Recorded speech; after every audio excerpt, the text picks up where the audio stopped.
శాంతి. నమస్కారం.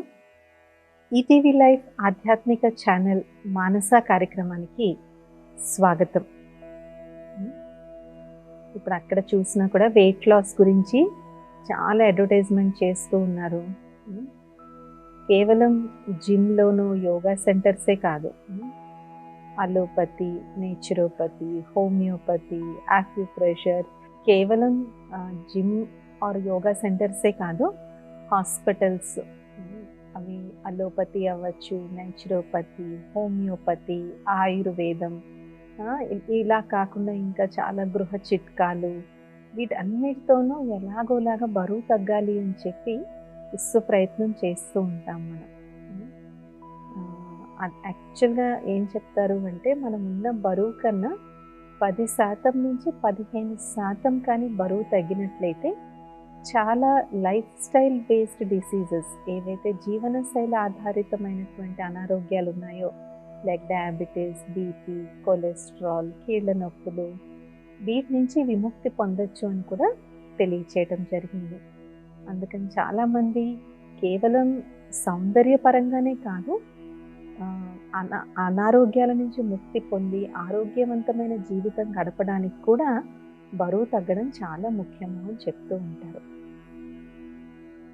అయితే ఈ బరువు తగ్గడానికి మనం కేవలం శరీరం మీదే మనం ఫోకస్ చేస్తాం,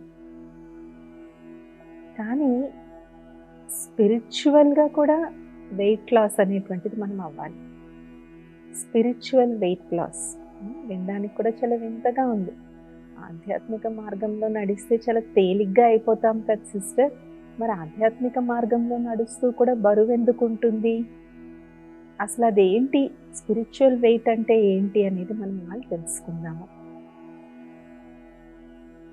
ఆత్మ అనేటువంటిది శరీరాన్ని నడిపించే చైతన్య శక్తి అని మనం చాలాసార్లు తెలుసుకున్నాము.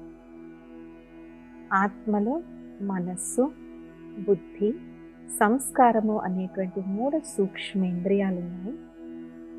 ఆ 3 సూక్ష్మేంద్రియాలను ఉపయోగించుకుని జ్ఞానేంద్రియాలైనటువంటి కళ్ళు, ముక్కు, చెవులు, నాలిక, స్పర్శ, ఈ 5 జ్ఞానేంద్రియాలు మరియు కర్మేంద్రియాలు అంటే కాళ్ళు, చేతులు, వీటి ద్వారా ఆత్మ అనేటువంటి చైతన్య శక్తి ఈ శరీరం అనేటువంటి మిషన్ని ఆపరేట్ చేస్తూ ఉంటుంది. ఇలా ఆపరేట్ చేసి కొన్నాళ్ళకి ఆ శరీరం వదిలేసి ఇంకొక శరీరంలోకి వెళ్ళిపోతుంది. అలాగ ఈ జనన మరణ చక్రంలో ఆత్మ తిరుగుతూనే ఉంటుంది. మరి ఇలాగ తిరిగేటువంటి ఆత్మ మీద బరువు అనేటువంటిది ఏమన్నా ఉంటుందా? జనన మరణ చక్రాల్లో తిరిగినప్పుడు ఏ జన్మలో మనం ఏదైతే పాప పుణ్యాలు చేసుకున్నామో అవి మనతోనే వస్తాయి అనేది మనం చిన్నప్పటి నుంచి వింటూ ఉంటాం.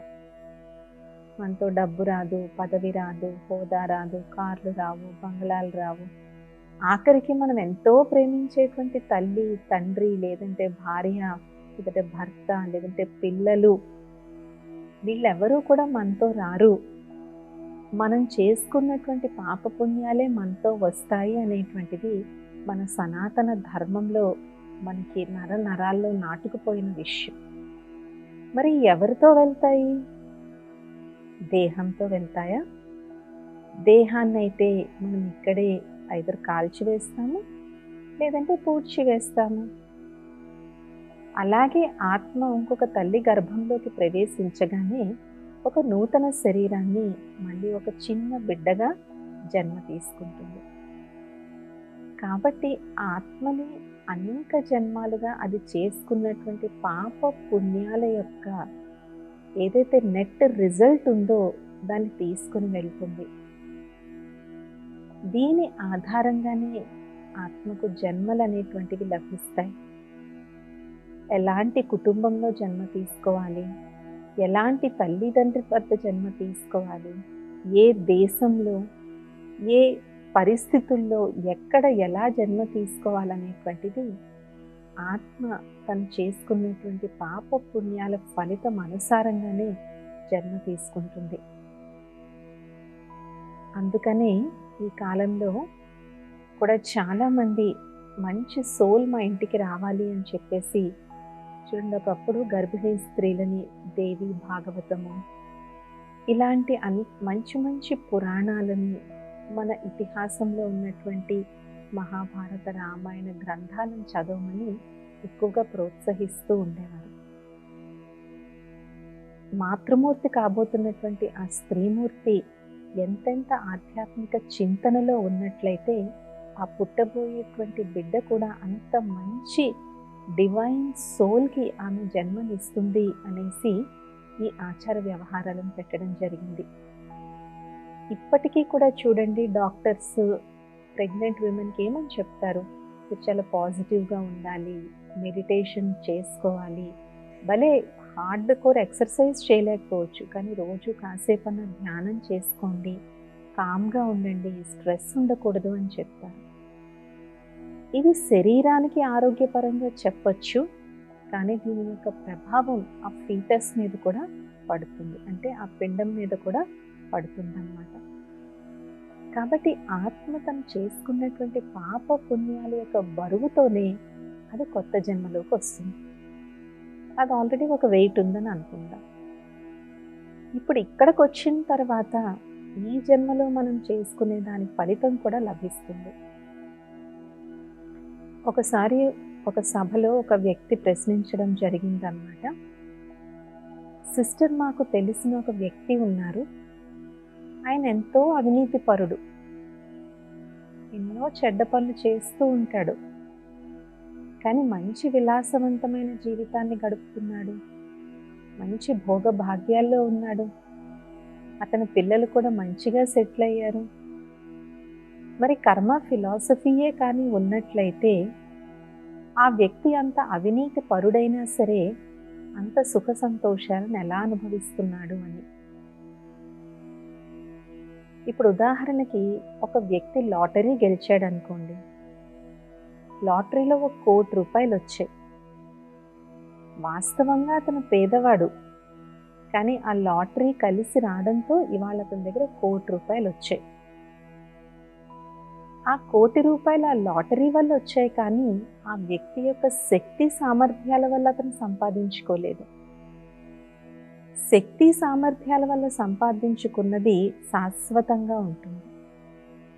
ఇలాగ నడమంత్రపు సిరిలాగా వచ్చింది, దాన్ని ఎలా ఖర్చు పెట్టాలో తెలియని కారణంగా దుర్వ్యసనాలకి, చెడు స్నేహాలకి బానిసలైపోవడం ఎక్కువగా మనం లాటరీ విన్నర్స్లో చూస్తూ ఉంటాం.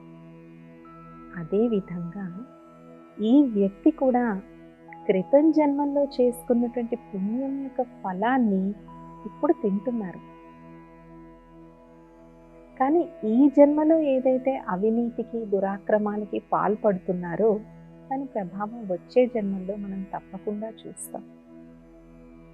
కాబట్టి స్పిరిచువల్ వెయిట్ అంటే మనం చేసుకున్నటువంటి కర్మల యొక్క ఫలితం ఆత్మ మీద చాలా పెద్ద బరువు. రెండవది, ఈ జన్మలో మనం చేస్తున్నటువంటి కర్మలు.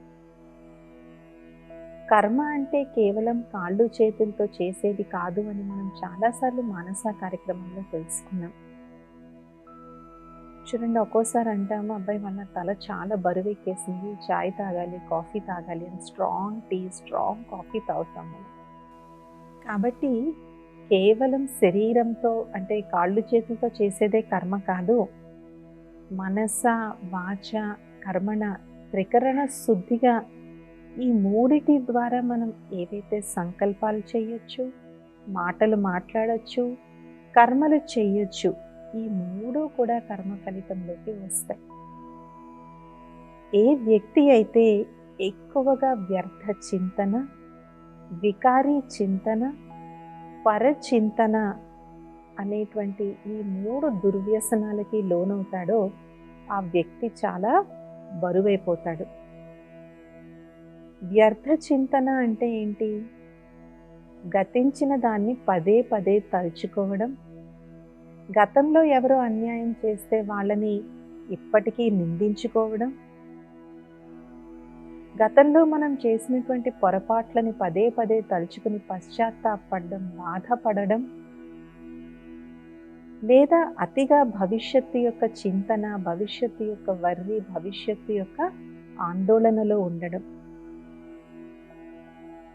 ఇవి వ్యర్థంలోకి వస్తాయి. రెండవది వికారీ ఆలోచనలు. కామ, క్రోధ, లోభ, మోహ, అహంకారాలు అనేటువంటి ఈ 5 వికారాలకి లోనై ఒక వ్యక్తి చేసేటువంటి సంకల్పాలే వికారీ ఆలోచనలు. ఉదాహరణకి మనం ఎక్కడో కూర్చున్నాం, పక్కన ఎవరో మంచి కాస్ట్లీ సెల్ ఫోన్ మర్చిపోయారు. అది చూడగానే అయ్యో ఎవరు చూడట్లేదు కదా, నేను తీసేసుకుంటే బాగుంటుంది అనేటువంటి ఆలోచన రావడం కూడా పాపమే.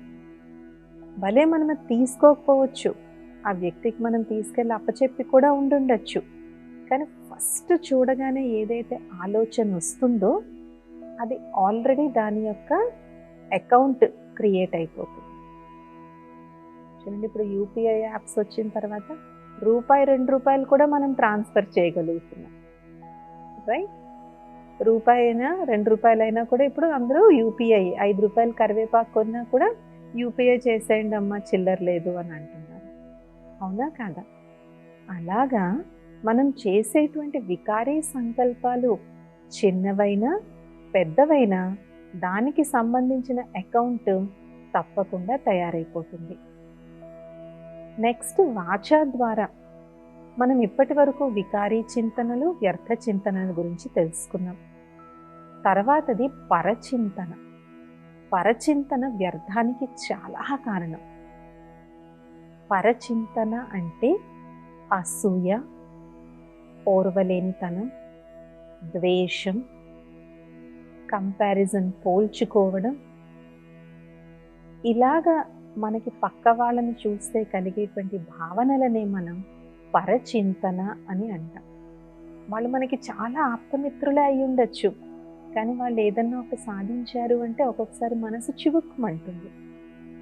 ఒక చిన్న ఎక్కడో మనం కంగ్రాచులేషన్స్ చెప్పచ్చు, వాళ్ళకి అన్నీ చేయొచ్చు, కానీ మనసులో ఎక్కడో ఒక మూలన అనిపిస్తుంటుంది అనమాట, అబ్బా భలే వచ్చేసింది వీళ్ళకి, మాకు ఎప్పుడు వస్తుందో ఏంటో అనేసి.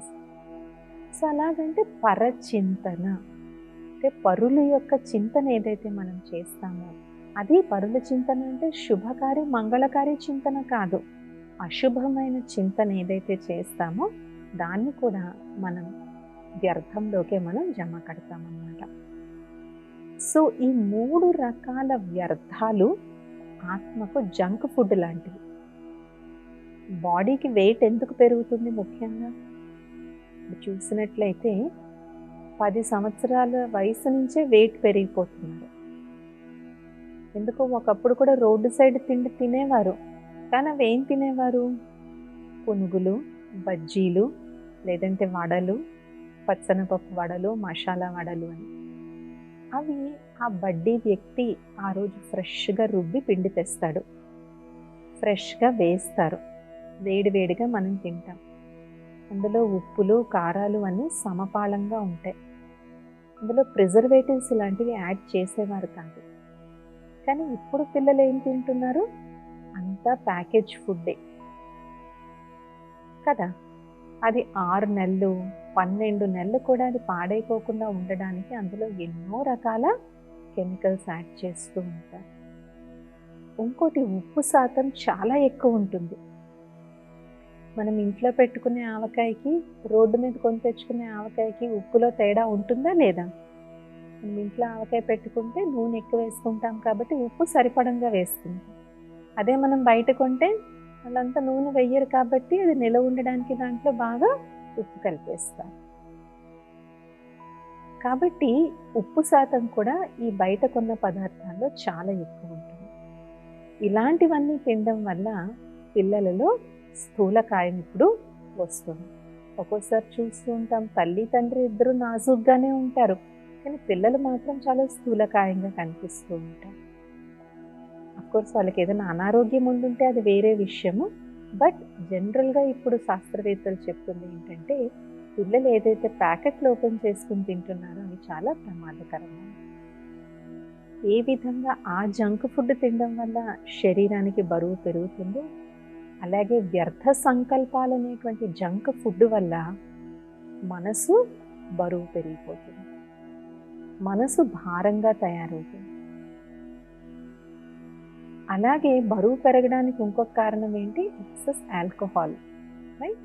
మత్తు పదార్థాల యొక్క సేవనం. కొంతమంది చూడండి, మనిషి అంతా సన్నగా ఉంటారు కానీ పొట్ట మాత్రం చాలా పెద్దగా ఉంటుంది. బియర్ బెల్లీ అనే పేరే ఉంది దానికి. సో ఈ విధంగా మత్తు అనేటువంటిది కూడా శరీరానికి బరువు పెంచుతుంది. అలాగే పంచ వికారాలు అనేటివి కూడా ఒక మత్తు, ఒక నశ. కామ వికారం, క్రోధం, లోభం, మోహం, అహంకారం. ఈ 5 వికారాల గురించి మనం చాలా క్లియర్గా మానస కార్యక్రమంలో ఇంతకుముందు ఎపిసోడ్స్లో మనం తెలుసుకున్నాం. అసలు కామ, క్రోధ, లోభ, మోహ, అహంకారాల వల్ల వచ్చేటువంటి అంత ప్రమాదకరమైనటువంటివో ఈ వికారాలు మనం మానసాలో చాలా విపులంగా తెలుసుకున్నాం. కాబట్టి ఇవి చేసేటువంటి ఇంకొక హాని ఏంటి అంటే ఆత్మనిగా మత్తులో పడేస్తుంది. మత్తు ఎలా ఉంటుంది? చాలా హాయిగా ఉంటుంది.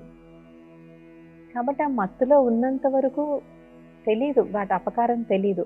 ఆ మత్తొదులు బయటకు వస్తాం కదా, అప్పుడు దాని యొక్క అపకారం మనకి తెలుస్తుంది. మనం ఈ మధ్యన అందరం రాఖీ పండుగ సెలబ్రేట్ చేసుకున్నాం.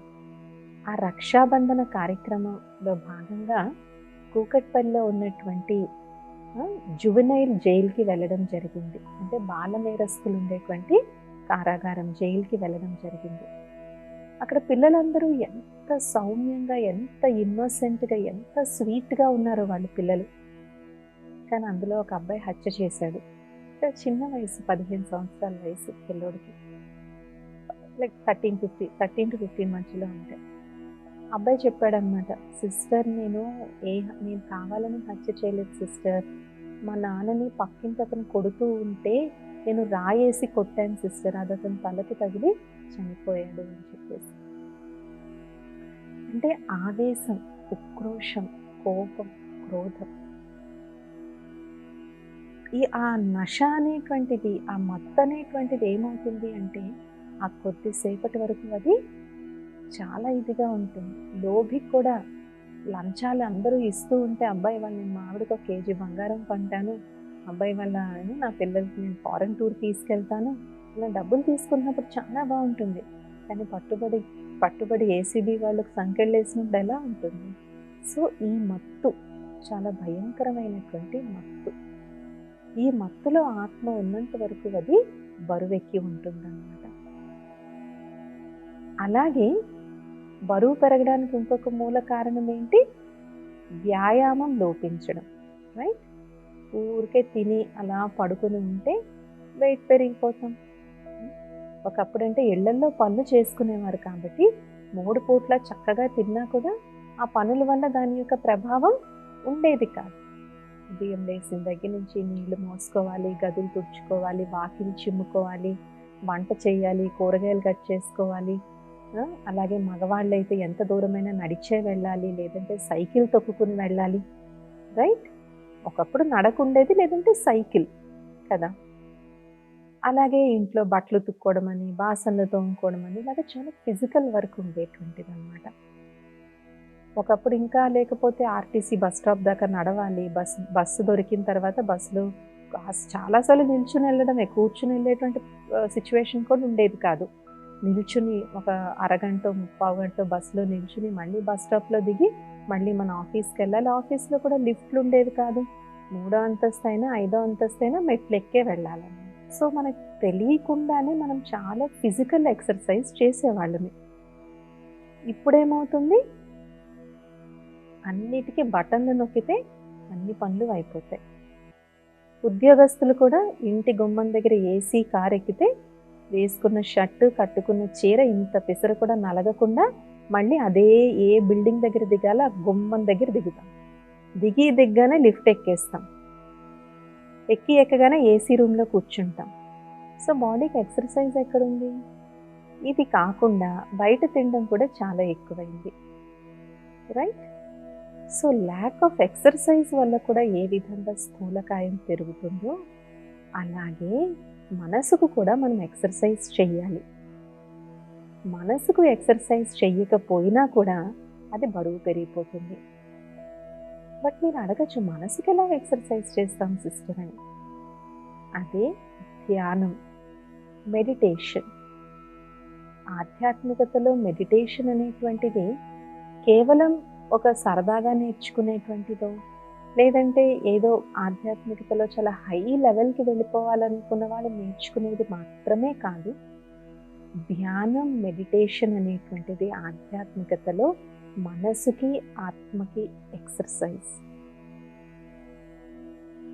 ఈ ఎక్సర్సైజ్ ఎప్పుడైతే లోపిస్తుందో అప్పుడు కూడా ఆత్మ బరువెక్కిపోతుంది, మనసు బరువెక్కిపోతుంది.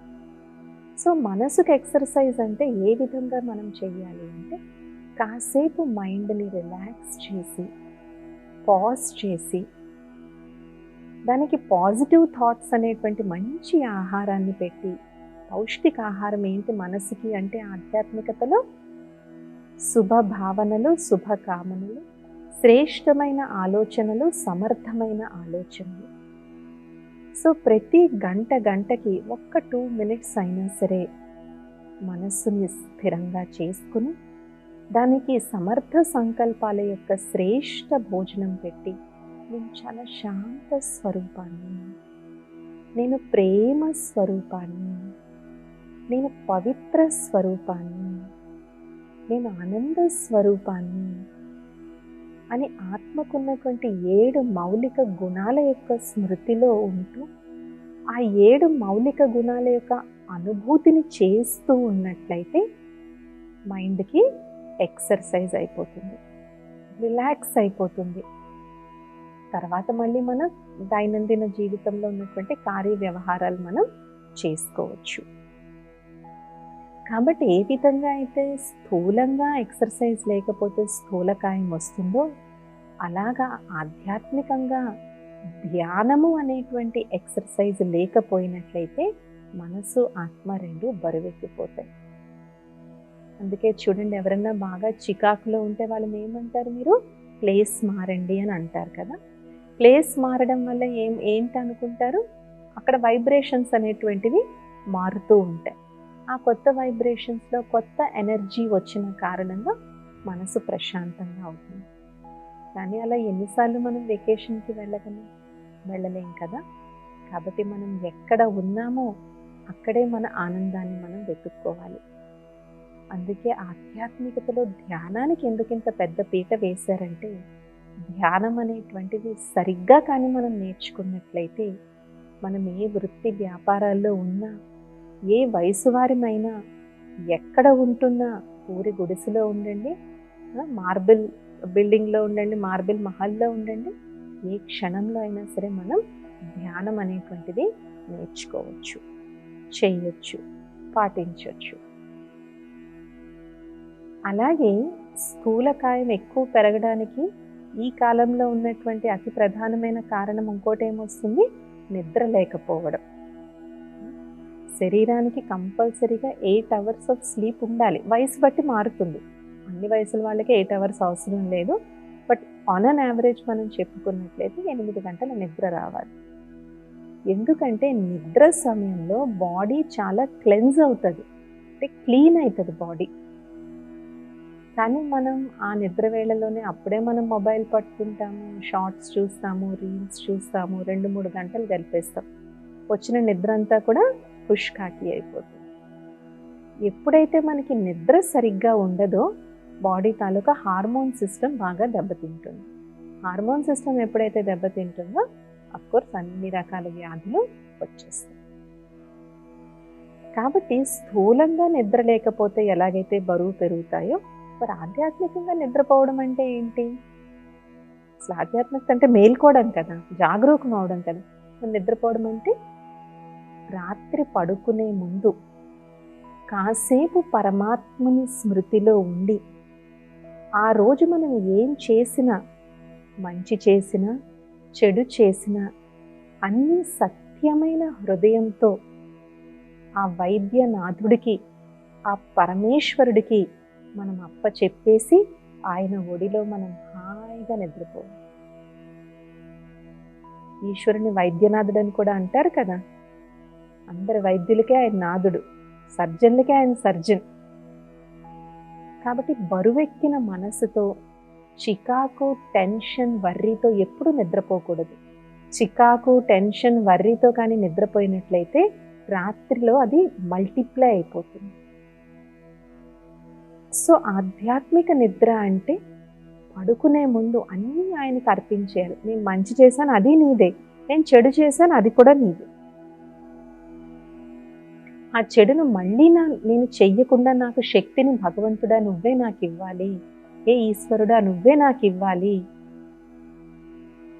చేసిన మంచి ఇంకా నేను మంచి చేయగలిగేటువంటి శక్తి సామర్థ్యాలు నువ్వే నాకు ఇవ్వాలని సర్వం ఆయనకి అర్పించేసి మనసును ఖాళీగా చేసుకుని నిద్రపోవాలి. కాబట్టి ఏ విధంగా మనం స్థూలంగా బరువు తగ్గడానికి మంచి ఆహారం, మంచి వ్యాయామం, సరైన సమయంలో నిద్ర, ఎక్సర్సైజ్ ఇవన్నీ ఎలా అనుకుంటామో అలాగే ఆధ్యాత్మికంగా బరువు తగ్గాలి అంటే శ్రేష్ఠ సంకల్పాల యొక్క భోజనం మనసుకు పెట్టాలి. మధ్య మధ్యలో దాన్ని రిలాక్స్ చేసి ఎక్సర్సైజ్ చేయించాలి. అలాగే పరమాత్మని ఒడిలో ఏకాంతంలో హాయిగా మనం నిద్రపోవాలి. ఇంకా దీనికి ఏ విధమైనటువంటి నష, మత్తు, ఆల్కహాల్, స్మోకింగ్ ఎలాగైతే శరీరానికి ప్రమాదకరమో అలాగే వికారాలు అనేటువంటి మత్తు, వికారాలు అనేటువంటి నష ఆధ్యాత్మికంగా చాలా చాలా బరువును పెంచేస్తాయి. కాబట్టి ఆ వెయిట్ లాస్ మీద మనం ఎంత ఫోకస్ చేస్తున్నారో ఇప్పుడు సొసైటీ స్పిరిచువల్ వెయిట్ లాస్ మీద ఫోకస్ చేయాల్సిన అవసరం ఇప్పుడు చాలా చాలా చాలా ఉంది. ఆ బరువు తగ్గడం మంచిదే, కానీ దానికన్నా ఇంకా ఇంపార్టెంట్ ఆధ్యాత్మిక బరువు తగ్గడం, వికారాల యొక్క మత్తును వదిలించుకోవడం, వ్యర్థ సంకల్పాలు, వికారీ సంకల్పాలు అనేటువంటి అశుద్ధ ఆహారాన్ని వదిలేయడం. కాబట్టి ఈ విధంగా ఎప్పుడైతే మనం ఆధ్యాత్మిక ఎక్సర్సైజ్, ఆధ్యాత్మిక డైట్ని తీసుకుంటామో మనసు, ఆత్మ రెండూ కూడా చాలా చాలా ప్రశాంతంగా ఉంటాయి, చాలా తేలికగా అయిపోతాయి అన్నమాట. ఇది ఇవాళ మానస కార్యక్రమం. వచ్చే మానసాలో ఇంకొన్ని విషయాలను తెలుసుకుందాం. ఓం శాంతి. నమస్కారం.